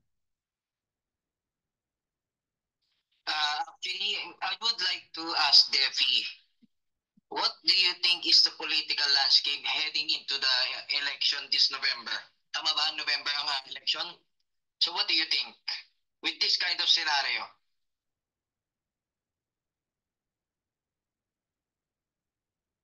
Brad? Election in the US or election in the Philippines? Election in the US. In the US. Oh my goodness. It's gonna be a problem. Pero ang alam ko, mananalo si Trump. Okay? And for me, I'm gonna vote for Trump. Pati yung anak ko, pati yung mga kaibigan niya, puro Trump. So, it's a different scenario. Pagkatapos yung war sa Ukraine and Russia, okay? Sinabi na ng NATO na ng Ukraine na magjo-join sila sa NATO and they will be approved, right? Ang sinabi naman ni Putin, don't do that because you are compromising Europe. Nobody wins in this war if you do that. That means to say, it's nuclear weapons. Ayan ang very, very sensitive discussion sa America actually. It's the giving of $60 or $50 billion to Ukraine. Pagkatapos yung Canada, magbibigay si Trudeau ng $3 billion to support. Pero, it's very sensitive topic ngayon sa America. And I'm just praying na sana yung Ukraine hindi mag-join ng NATO kasi Putin will pull the trigger. And we will all be affected. Okay, let's get back to What do you think is the consensus of the Americans? Do you think they will really go Trump all the way or kasi kung ako Pilipino, kung ako Amerikano na nandyan at yan ang balita, abay talagang papalit ako administrasyon. Hindi talaga okay yan. So what do you think? Sa mga citizens dyan, meron ka bang mga parang chismis or anything? What do you think is the parang landscape among the Americans? Okay, ang lang sa akin, ang sinusundan ko lang is the funding of Ukraine. Okay, pagkatapos yung mga illegal, but otherwise, I really don't want to speak my mind, kasi wala ka naman magagawa eh. You do it or not, So just wait for the election, and that's where you get to put what you think is right. The power of the pen. Yan na lang. Kami naman, Bad, traditionally, I'm sure you know, traditionally, ang military personnel like you is Republican tayo eh. From George Bush, Ronald Reagan to George Bush, those are the two presidents that I have actually worked for, di ba? Sabi nga natin, dahil sila yung big boss, commander-in-chief. And then George Bush uli, at itong si Donald Trump, natalo nga lang. But we're the first ones to say no war dahil war is no good. Yun nga lang, itong si Biden, he's the president, kaya wala naman kami magagawa. Kahit na bumoto ka ng bumoto ng Trump, kung natalo eh. Yun lang. Go ahead, Northern. Hello. Pinag-usapan pa natin mga ayuda. Ayuda ulit. Balik tayo sa ayuda naligaw lang ng konti dahil natanong yung ayuda sa US eh. No, actually, yan yung pattern din kasi sa Philippines, no? Yan nga yung nakakainis sometimes eh. Kasi it's not as if, yung consensus, at least the way I hear it, is natatakot when Unity Team came in, especially with that kind of margins eh. Diba? When I say natatakot is because sobrang dominant ng Unity Team back then. Despite na what you will do sa 20 pesos na yan or pledge ba yan o hindi, essentially Unity Team didn't promise anything because they didn't have to, diba? So it's not that they didn't promise anything, it's that they didn't promise also not to do anything, diba? So it was really expected that they might raise taxes. Alam mo yan natong tao that they might do that. What's surprising is, despite na naubusan na nga ng pera, wala na nga iniiwan at lahat na gastos during sa pandemic, diba? Because that's the excuse. Puro ayuda pa rin eh. Right? Have you heard of any revenue side na dumating? The only time na revenue na may kita mo is not because of di ba, record-breaking increase, ganun. No, that's because of real property taxes na tinaas. And that's born out of the accident na tinaasan na yung valuation ng lupa. Imagine kung 10,000 pesos yung lupa, ginawa mong 15,000. Anong tawag sa real property taxes mo? Diba? Pataas. And you're forced to do that by remitting it doon sa LGU. Otherwise, wala kang lupa. So, bonanza yung revenue increase. And despite that, nagdagdag siya ng several ayuda. Whether you feel na hindi yan, not that it didn't make sense, but it made sense to show that despite the fact that ganon, kala mo kasi ma-hamper, okay, in-spend na lahat, they should be more prudent. Hindi eh. Parang they went all out with that din eh, di ba? You expect na makakontinue yung maayuda, pero nagdagdag sila. Now, the expectation is this year, dapat magtataas sila. Pero parang walang movement eh. Because it's paralyzed because of the Senate din eh. So, syempre, people are worried. And ang first sign yan is kung ma-downgrade tayo. And I hope it doesn't happen. In credit rating. North, na-mention dito kanina ni DeFi or someone else na meron daw tig 1 billion ang bawat senators and bawat congressman for ayuda purposes. May nabalitaan ka ba o narinig o nabasa? O is it... If you notice, ito you go doon sa other sa Manila, by Mr. Puno and yung dating campaign manager ni Isko Moreno, I think, Okay. which is a very I forgot his name, pero siya yung again, there's a lot of political colors na sinabi niya. But if you add all, aside from the PPP, lahat ng mga ayuda from TUPAD, etc., especially in the bagong ganyan, lalabas nun lahat yan, mas madami pa, higit doon sa pork barrel ng mga senators eh. So in-estimate lang nila because it will exceed the totality, baka umabot ng 1 billion ang bawat isang But Chief, there's not much difference eh. I mean, meron na silang nakukuha dati, what's another plus 10%? That's not gonna be much. Kasi understand that the reason bakit Pinoy did the PDAF at saka DAP, PDAF, whatever it is na sinabi niya, di ba? Is because considering that kailangan mo ng mga senators and congressmen to pass your tax measures, which he did, that is cheap. Mura. If the only trade-off na magawa mo na incentivize yung mga senators to actually pass your economic measures, then that would be cheap. Considering, as long as may revenue. Walang revenue, Chief. Okay, ang kakaiba yan ha. Eto nga, Edward, gising ka ba? Edward. Si Edward may alam to, ayaw lang magsalita eh. Mga connectionist nito eh. Kasama niya sa dinner eh. Edward, tutulog ka ba? Tutulog eh. Ito si Joe. Chief, ito ganito lang.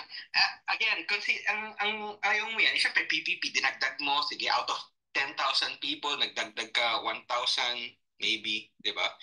Ang tataas yung kinay mo, nagdagdag ka ng TUPAD, naggawa ka ng ayuda para sa mga kapos, nagdagdag ka ng 10,000 for another different reason na 10,000 pesos, gano'n. And nagdagdag ka ng senior citizen for how many years?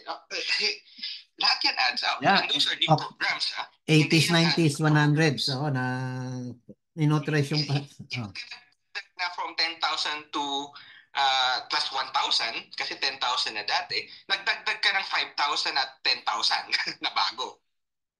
Totally different. Hindi naman kasama yun sa expected expenditures nung inano yung batas na yun. Kung sa they were only allocating for the 60 and above. Again, there was a signature. Kasi there's only two ways. Either the senator said, okay, ayaw na namin yan, withdraw it. Kasi use it fraudulently, tapos magkakasuhan kayo. Kasi you misusing your signature are fighting words, Chief. It's fraud. Sa signatures naman yung pinanggagalingan mo dun sa insertion. Yeah, pero sinabi in-insert daw, hindi kami in-inform, gano'n. Okay, bye. Masaya po yun. Okay, so yung palang pinanggagalingan. Hindi ko pa rin naisip yun. Ang iniisip ko lang is the additional fundings. Where will the money come from para doon sa 80 years old, 90 years old, at saka 100 years old, kung saan nanggaling yung pera. Dahil when you legislate something, you're trying to make sure that there's money available. Katulad ng ginawa ni Duterte yung 1,000 pesos sa SSS na hanggang ngayon hindi pa yata na-aprobahan. Hindi, are you even sure they're alive? Kung voting nga ng senior, hindi mo makita di ba? Right? Okay, so that's what they call na yung sinasabi, Chip. Dinadaya nila yan at yung mga politiko at yung mga in the conniving with barangay people with something na ipalalabas na merong maraming ganitong 80 years old, 90 years old to put money in their pockets. Wow, talaga ay nako. Okay, Scarlett, go ahead please. Ano bang nalalaman mo dyan? Sa gabi ng umaga, parang cheap parang hindi na parang lavish spending na parang actually naniniwala ako sa sinabi ni Noder, no? May pera naman daw pero kukunin pa sa mga bulsa natin. Yun lang naman ang problema. Kasi makikita ko dyan baka i-tax natin yung mga middle income earners natin o yung mga lower. Tapos ita-tax natin sila up to their breaking point. Kasi sila may mga payslip yan Pag hindi ng payslip, bawas na yung mga taxes nila. So sila talaga yung mga religious na babayad ng buwis kung tutuusin. Walang daya. So, ang sa akin lang, Chief, yung sobrang daming ayuda, parang masyadong nakakatakot na. Nanangako tayo, tapos wala palang pera. So it's the manner and the numbers ang binabanggit mo. Okay? At si Dipay naman is streamlining the process, the qualification, the criteria must be thoroughly investigated, database, certifiable, at saka credible, reliable, hindi yung bigay lang ng bigay. So corruption must be curbed bago pa yan. Go ahead, Nord. Northern. Kasi not that medyo nagpo-problem tayo dun sa mga social programs na ganyan But the thought kasi, especially at that time, especially in binilyan under the previous president, si P. Duterte, is was emergency measures. Diba? The reason why ito at least it passed without any problems na ganyan, and it's happening sa mga peripheries na nakikita ko kasi sila yung mas mababa kasi yung minimum wage Kasi ang ginawa dyan is that yung mga displaced workers, especially na displaced during the pandemic, na layoff, na whatever it is, those are emergency job measures. Kinesian, Kinesian theory, that kung nagbayad ka sa 10,000 or 20,000 people na magdig ng hole, tapos pag natapos sila magdig ng bangin, ibabayaran mo sila para mag-cover it up to stimulate the economy. Right? Yeah. Sa mga barangay, they gave a certain allowance. Some figures might naging 400, 500, or 600 pesos per person on rotation sa mga tambay, or at least those mga walang trabaho. I'm saying it lightly na tambay, no? Babayaran mo ng ganyan para magwalis. Now, is it effective na nagwawalis sila for a day? We're not sure, right? Some barangays are better than most. But the point being is they're paying them above minimum wage sa probinsya. So, kalaban mo na sa employment yung mga barangay. And to add on that, meron din mga budget for LGUs, that is all LGUs, per ayuda dun sa mga gipit. I think meron other program yun, di ba? Right? So, you add all that. So, and if there was one thing na remiss yung previous admin, is that it was supposed to be temporary, na dapat tinanggal nila. They did not. Kasi as government goes, once the budget na sa'yo na, ba't mo pamamigay? And it continues. So yung train, are you specifically talking about Train Law 1 and Train Law 2 or part of it? No. Ang sinasabi ko is yung tupad. Yung mga Yung mga binabayad tupad and ICS, yung mga ganyan. ayuda. Oh, okay. Yung train law was was suspended, now being continued to be implemented. Okay. Diba? But I don't think that's enough. And supposed to be the first, actually that's why in January nga may SIPA, the replacement, or at least the pointing out of Senator Recto as being Secretary of Finance, because ito, again, this is only speculation and wala naman tayong inside info kung anong gagawin niya. Although nag-float siya ng 6 na tax measures, including a wealth tax na pinag-aaralan nila in California, it's understood at least that bakit famous si Senator Recto. Famous siya from making 10% VAT to 12%. And that created from deficit, naging surplus si PGMA. And that saved it. Diba? Lahat across the board. So the expectation would be may increase yan from 12% or tatanggalin yung mga exceptions to a possible 15%. At least yan yung the worst case na mangyayari. I haven't heard anything about 15%. Yeah, but ngayon, since nag-aaway yung mga Senate, I'm not sure, and re-election is coming in, I'm not sure they're very squishy or they're very favorable towards it. Diba? Yung 12% na yan, actually, the last 4 years, nabawasan na yan dahil sa yung mga senior citizens discounts, and then yung sa mga prescription medicine discounts, and then all these other discounts. So, presumably, yung 12% na yan, bumababa lang ng, let's say, kung nakakakuha sila ng, let's say, 500 billion, or let's say 200 billion, magiging 160 billion dahil doon sa dami ng mga discounts na pinoprovide sa senior citizens, sa public with persons with disabilities, and all those other sa mga medicines, ng mga prescription medicines.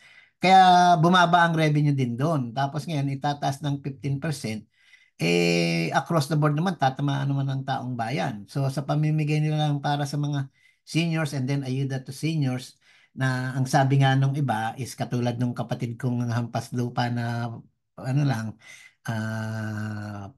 palamunin lang, is tumatanggap ng mga hindi siya kumokolekta, pero there are a lot of senior citizens na tinatawag nila na tumatanggap ng pera na wala namang ginawa. Here in the US, it's also a practice na yung mga, katulad nga ni Bad. Bad, anong tawag doon sa SSDI ba yun? Yung kapag 65 ka na or 60 years old at wala kang trabaho, wala kang income, makakakuha ka ng supplemental. Ang supplemental, di ba, is supplement something. If you have nothing, how could you get some supplement? Kung wala ka namang... In California, kung 65 ka, okay, wala kang trabaho. First scenario, you're not working. Wala kang trabaho. Okay? At yung threshold, you meet that one. Ang supplement sa California, ang average is around $400 to $800. Laki pala. Ba? Oh yeah, very big. 400, malaking bagay yun. 400, mga ilang Pilipino po ng ilang groceries ang pababalik-balik ako sa that's a lot of chicken joy. Kasi sa Philippines, yung $400 maliit sa kanila dito, especially kung above average ka. 400 times say 50, that's only 200, 8. Magkano yun? 1 is 5. So 20,000, maliit yun sa Filipino. Yung mga may trabaho, earning good income, that is nothing to them. But in America, it's a big deal. You know why? Because we have to pay our rent. You have to pay your mortgage. You have to pay your insurance. Car payments. Dito sa Philippines, kinatouch lang nila eh. See? Yun ang diferensya. And then most of the real estate properties na mga above above average are paid for. Wow, wow. Pagdating sa finances, misis ko ang bahala dyan eh. Sabi ko nga, ako'y chemist. Kay Mrs. Umaasa. North, go ahead, North. Yan yung problem, Chief, no? Kasi there's always the differential sa mga pupunta eh. Again, there's a graph, especially the new graph, that yung mga Filipinos na lumabas, at least yung mga nasa US, yung mga immigrants, are actually very highly paid. Not really highly paid, they're very fiscally prudent. Especially pag pumunta dyan, marunong magtipid, etc. In fact, they work hindi lang 8 hours, they work more hours, may side job pa. Yeah, Because to be comfortable, kung 50, ano ko, $50,000 a month, wala yan. Dapat 70K. Right? Sorry, a year, right? 70,000 income a year at least. Medyo comfy ka na nun. Kung 80 ka, at least meron ka ng enough to pay off that. Oh yeah, definitely. Diba? Right?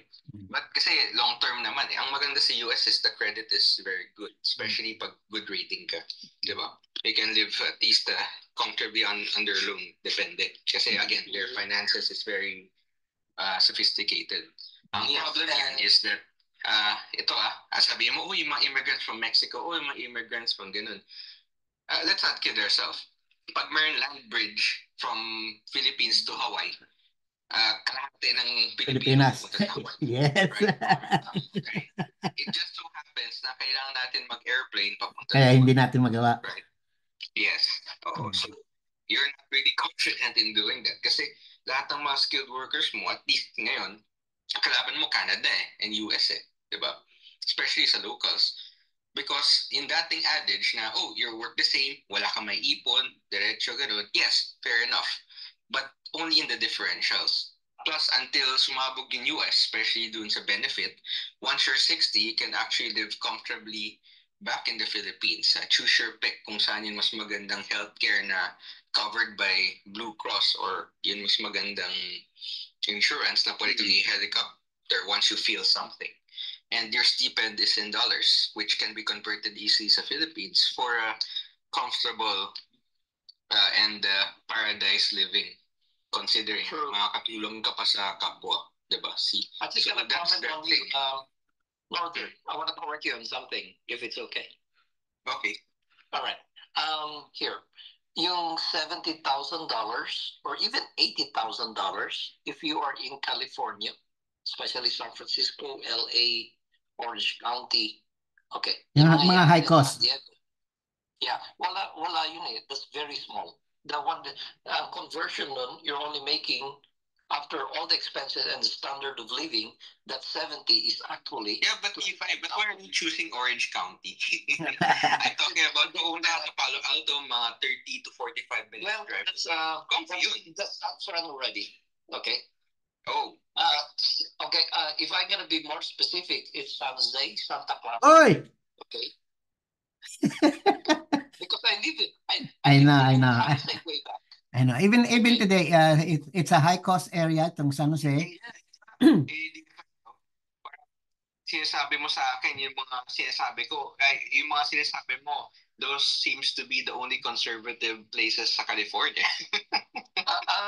No, not really. Pero kung because for me, I live in Orange County and I used to work for St. Joseph Hospital. Okay. Yeah. And so with my girlfriend, she works with Kaiser, right? You know what? It's really, she makes around 110, 120 without overtime kasi salary siya. And for me, I really don't make that much, Pwede na, kaya lang, I'm not satisfied. Okay, kasi sa California in general, it's very expensive. Okay? Now, if you go to New York, it's the same one. All right? Ito, example, my son makes around maybe 95,000 a year, right? As a cybersecurity, all right? Yung previous job niya na paying at 70,000, he quit. It's too small, Dad. Then what are you gonna do? Sabi ko sa kanya, I'll find one. Sabi niya ganyan, but 70, I'm not gonna work as a slave. Sabi niya. Kaya iba yung thinking ng mga bata ngayon sa Amerika. You know, unlike me, Chief, you know, that is 70,000, 80,000 is very big already at that time. Kaya lang yung cost of living na nag-adjust eh. yung mga college graduates sa Amerika, most of them are unemployed. But let me add to that. I survived the first 15 years of my life in the US because of credit cards. And also because I work part-time many times, 6 months here, 6 months there. Store detective sa Marshall's Department Store sa Bay Area. After that, sa Navy Exchange, I also work part-time even when I was overseas. Pagka wala ako sa barko, tatrabaho ko dyan, store detective. And I also work for Home Depot as cashier. And I also work as a midnight manager dyan sa Ramada Inn. Again, nagtrabaho ako na additional part-time again.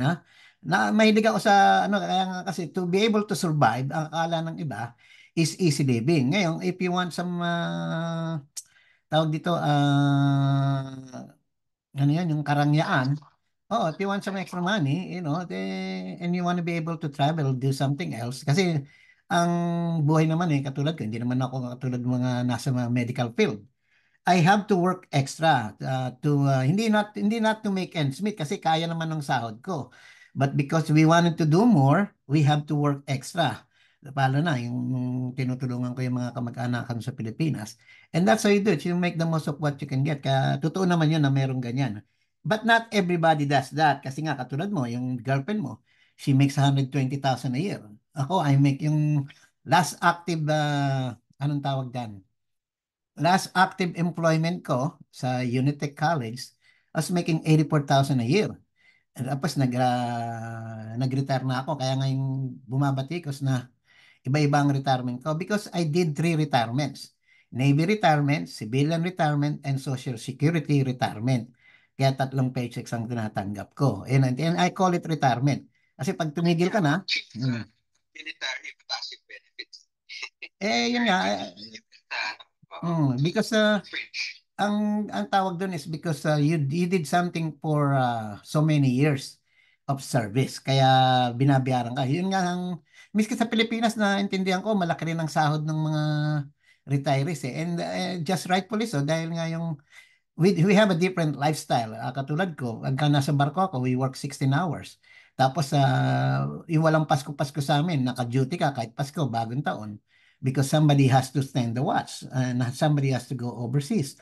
Somebody has to man the ships, man the rails, ganyan ang mga kaya there's a difference. Ngayon sa Pilipinas, yung comparison of ayuda, yun nga sinasabi natin, is sana mabigyan ng tamang pansin. I call it the right sizing. I don't have anything against ayuda. Okay? Ang sinasabi ko lang nung nakipag-argue ako, I don't like it to be used by politicians, yung poverty porn. Lalo na sa social media, yung mga tao laging, ang mahal naman ng ganyan, tapos sasabihin ng iba, nakakapag-sine, nakakapag-concert. Kalimutan na natin yung ganong argument because if anyone wants to do something for the poor, it's okay with me as long as they do not pocket the budget. Kasi pera ng taong bayan yan Ngayon yung sinasabi nila na si SMR, hindi ko nga alam kung totoo at kung paano at kung sino-sino yung mga sinasabi nila na kumukuha ng pondo ng gobyerno at pinamimigay. Kaya yun ang pinipm nila rito na nagiging mendicant society tayo. And there's one, maganda itong sinabi ng isa kung makikita natin to babasahin ko ulit yung sinabi niya. Ito isang okay, Robert Kennedy. Ginagamit sa US to pinakita niya to para lang no. After just 9 weeks of Javier Milei in power, the government of Argentina has its first budget surplus in over 12 years. Parang sinasabi ron, kung ano man yun, hindi ko alam yung sinasabi nitong si Javier Milei na ina-announce ni Robert Kennedy na pinapangako niya sa mga Amerikano. It's possible here, sabi niya. Unlike my predecessors, I'll actually drain the swamp and fire the bureaucrats who racked up 34 trillion of debt. Dito kaya sa Pilipinas, sino kaya ang magiging ganyan ang patakaran na makakapagpatunay na kaya nating bumaba sa deficit na yung mga gastos natin at yung mga ayuda natin is mailagay sa right sizing or the right way of doing business. Kaya sana, kung sino man yung mga ekonomista natin, basahin itong ginawa ni Javier Milei. At inad niya din ito, itong Ayuda Republic, si So I See, Lito Banayo. Hindi ko pa ito napakinggan ha. Pero kung may time kayo, pakinggan natin kung ano sinasabi ni Lito Banayo. Okay, yun lang. Go ahead, LV. Ano bang masasabi mo dyan?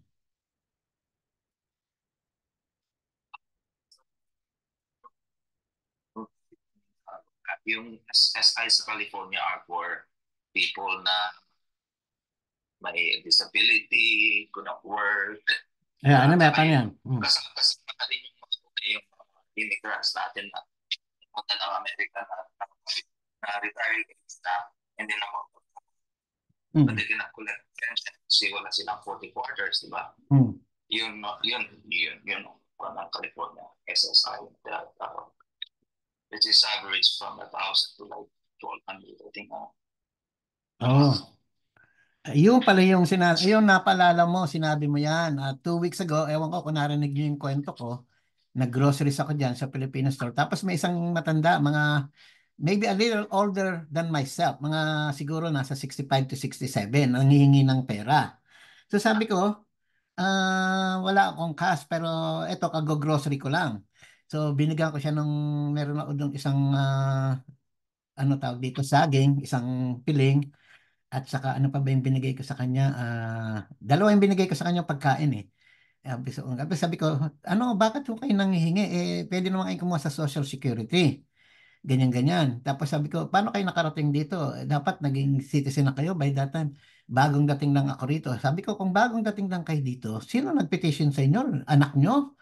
O ano nyo? Hindi naman siya sa anak, kaya naman pilitin ko yung mga kasagutan na.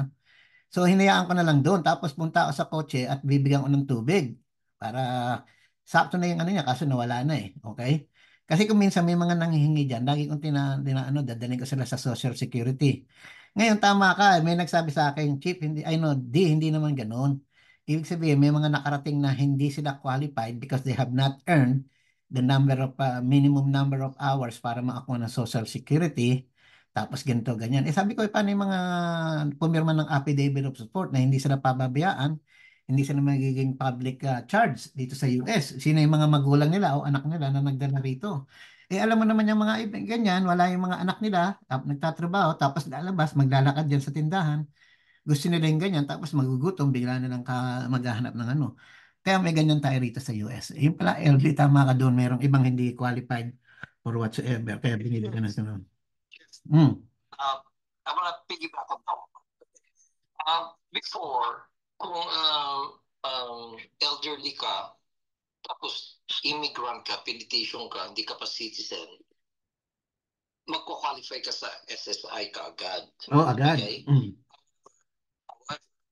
Nagpalit na ang current laws ng Amerika. It's tougher now for just an immigrant, not a citizen, to get an SSI. Marami ng screening qualifications, okay, for you to qualify. Pero kung American citizen ka, elderly ka, mas madali makakuha ng SSI. So there's a difference. Okay. Yo pala yun. Kaya nagtataka ako bakit nanghihingi, nakakagulat eh. At yung dalawang nakilala ko nga, nanghihingi sila para sa KOJC. Ang sinasabi ko, mag-Navy sila, kayang-kaya na lang ipasa yun.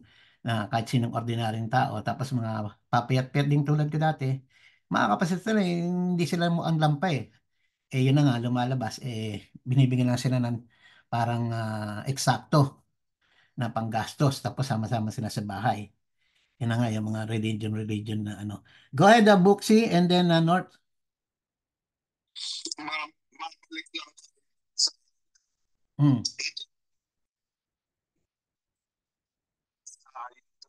sa ayuda kasi direct charge yan sa budget ng Pilipinas. Ito yung pension ng army natin. Ang isang general sa atin is receiving 100,000 pesos per month. Isipin yun, hindi mutual fund yan, ha? Direct sa budget natin na charge. Nung sabi sabi ni Benjok, no, gawin natin yung retirement ng Army na parang SSS at DSIS, yung buong Armed Forces pumalag eh. Yung MUP. Yun problema sa atin. Na binabago na ngayon na kailangan meron na silang minimum contributions towards their retirement funds. Hindi pa rin eh. Hindi pa ba? Akala ko... sa mga bagong pasok, di ba meron na parang defined contributions kasi yun ang pinag-aralan namin yung para magkaroon ka ng magandang retirement funds, matching contributions from the government, just like the Social Security, there will be a minimum percentage from the base salary of military personnel that will be contributed to their retirement funds. Sama ba, Edward? Yes, actually ngayon naman meron sariling retirement fund ng AFP, yung RSBS. Nanalugi. Nanalugi raw yung RSBS. Hindi naman GSIS, although it is a separate fund. So meron ulit. Yung RSBS, ang problema kasi dyan sa sundalo, wala kasi contribution na sundalo. Malulugi talaga yan, may rapat. Yun nga. So pero ngayon meron ng maximum, meron ng minimum contributions. Sa mga bago. Sa mga bago. Kaya, ayun. Pero yung luma, ayun. So, hindi pala napansin yung military dati. Yung sinasabi ni Buxi na kinukuha yung retirement funds nila sa pera ng bayan dahil wala silang contributions, walang SSS, walang GSIS.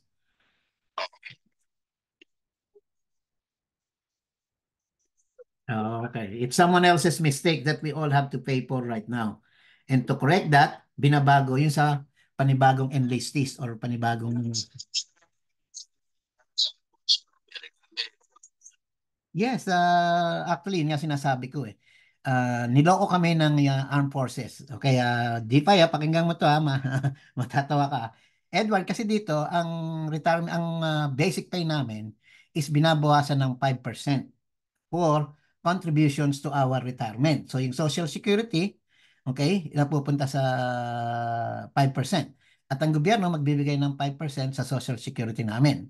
Aside from that, meron naman kaming additional pension from ano bang tawag dyan?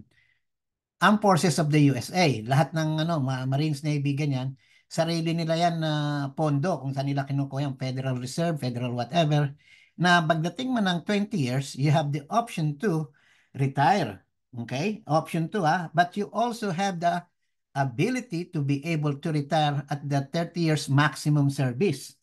Ang may waiver lang yung mga admirals and generals na umaabot ng 34, 36 years dahil sa discretion of the president. So, pwede silang 32, 34, 36. Pero enlisted personnel and officer personnel, you only have 20, 24, 26, 28, or 30 kung depende sa performance mo, sa desires mo. Pero by the time you hit 20, meron ka nang makukuha minimum set of pay dun sa old program. At itong panibagong program, may panibago na namang ginagawa para mas malaki ang makuha mo.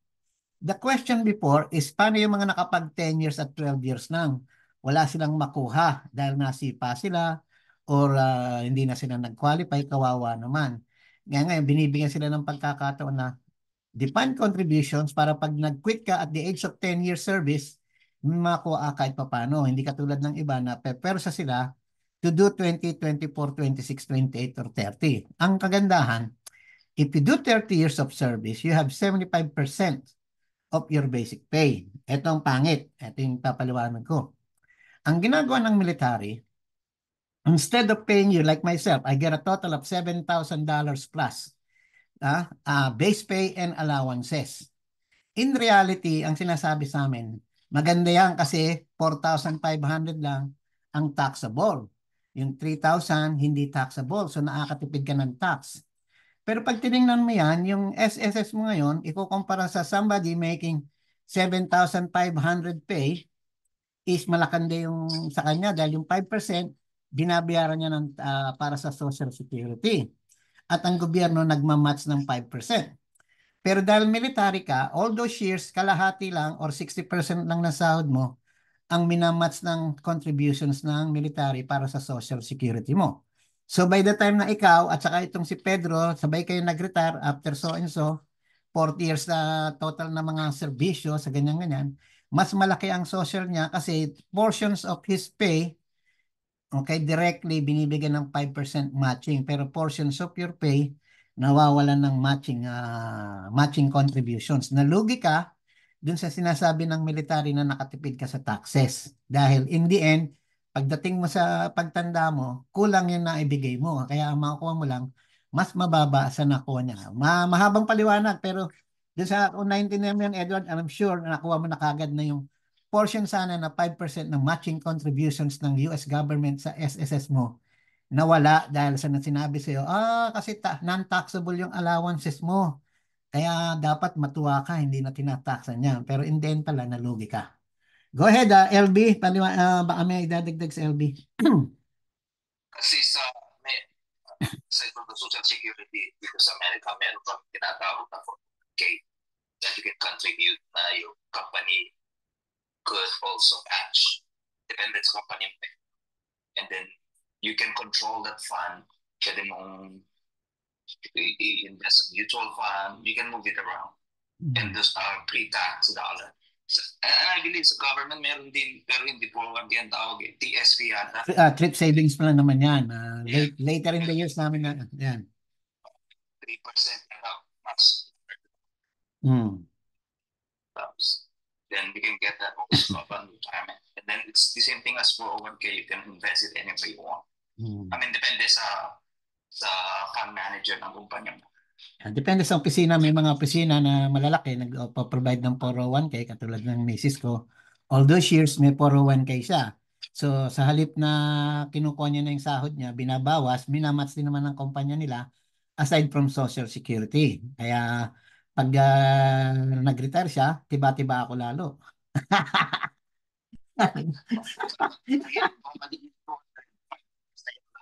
250 naman. Ikaw naman, ang laki na nang tatanggapin niya. Bigyan niya ng 250 para ipagluluto ko siya ng masasarap na pagkain. Go ahead na, North. Yeah. Like yung teachers na bibigyan ng 50,000 na sahod, ang biggest kalaban naman natin, going back to Sir Buxi, as yung pinakaking ayuda, is yung US Army naman eh. Yan yung biggest recruiter naman ng Philippine Army na labas nun. Especially yung mga na-train na nila sa West Point, diba? And not to say anything, no? But lahat yan ng benefits, and I heard a lot of things sa US, that's well and good until the system collapsed. Because ang meron ng US na wala ang Pilipinas is yung magic money tree. Because pwede sila mag-print ng dollars nila para magbenta, diba? And if you see the graph of how many dollars printed versus ever na meron, medyo tataas din yung kilay mo. $33 trillion. Yes, going back to Sir Buxi din, kasi sinabi niya that yung pinakayuda is military. But babalik tayo din who was the one who started it. Diba? Kasi the plan there, at least then, is to increase their salary and saka naayusin yan with revenue, which is the train law, labas nun, done by very smart people, diba? Eh, nagkaroon ng pandemic eh. Nasira. The problem is that they did a lot of spending, ask people to do sacrifices, inubos yung budget, without downsizing sa public sector. Have you heard of anyone losing jobs sa mga public school, di ba? Wala eh. Lahat nakikita mo, nagsara na restaurant dito. Dati, meron 5, naging 1 na lang. Meron mga 12 na chain na restaurant na before, tapos bigla 5 na lang. You see it sa Manila. You see it doon sa malls na medyo anemic pa rin. Some ngayon pa lang nag-recover, di ba? Ang biggest sin talaga na ginawa ni President Duterte was promising the doubling of salary. Without, no, that was good. Kasi sa down people yun eh. Pero it's like tinaasan mo yung minimum wage, na walang sacrifice sa taas. Because sabi, again, yun ang explanation sa akin kasi I don't know yung military pension kung gaano katagal yun. I know medyo matagal siya.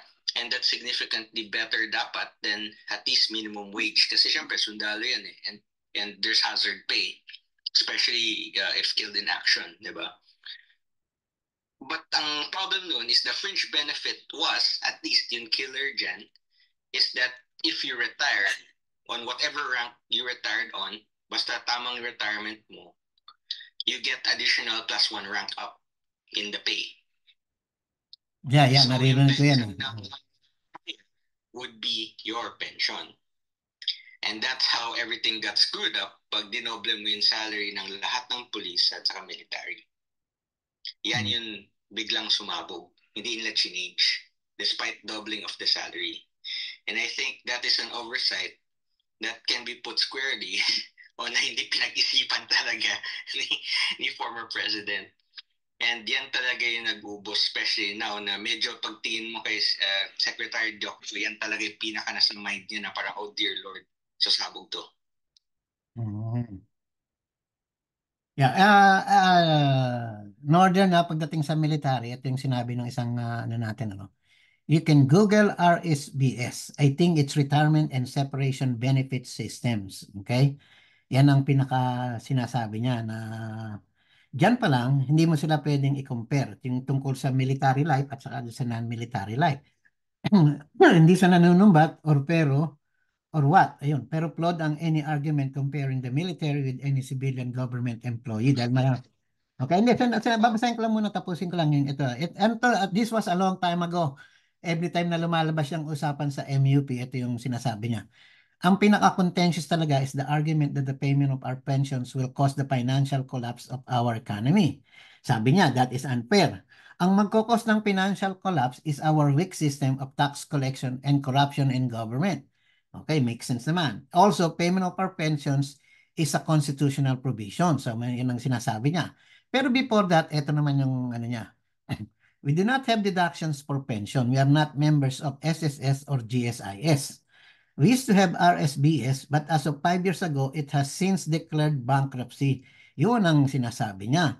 I'm not authorized to discuss about the MUP. The matters being discussed internally and our leadership are the ones talking to our economic managers.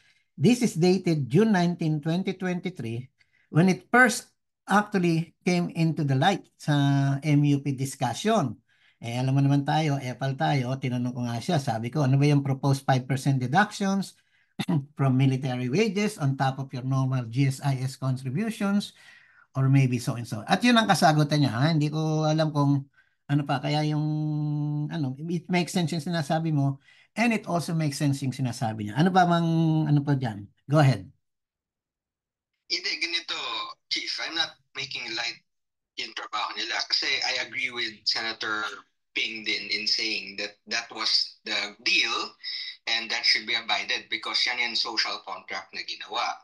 And if you're asking the MUP or military uniform personnel, especially in Coast Guard na kaka-add on lang sa kanila and yung Bureau of Fire to do sacrifices, di ba? Dapat, kasi syempre, austerity ka eh. Okay, guys, let's mag-diet tayo kasi, wala tayong pagkain. Correct. Medyo mahirap sabihin yan pag yung katabi mo sa table, kain ng kain. Yeah. Right? May natanggal bang ayuda or at least may natanggal bang budget sa other government agencies? May nawala bang, may na-downsize ba? Are the people the same or dumami yung mga alagad nila? And lastly, tumaas ba yung contribution sila? See, yan yung sinasabi ko eh. Yung tataas na minimum wage, bakit ginagawa nila yun? Aside from elections, kasi